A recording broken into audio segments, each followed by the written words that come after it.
Hi everyone, in front of me I've got KODAK K12 and let me share with you how to change the screen timeout on this device.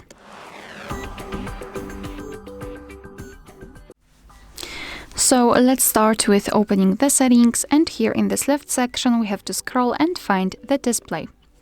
Then let's go to the screen timeout, which is right here, and as you can see here we've got some options from which we can choose. At the top we've got a relatively short options, and at the bottom, almost at the bottom, we've got the longest time option, which is 30 minutes, and under it we've got also the option never, which means that after choosing it your device will never black out automatically.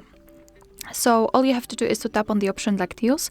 I'll pick 10 minutes. And after tapping on it, we can go back. And as you can see, right now, it is notified here that from now on, after 10 minutes of an activity, this device will black out. Alright, so that will be all. Thank you so much for watching. Please hit the subscribe button and leave the thumbs up.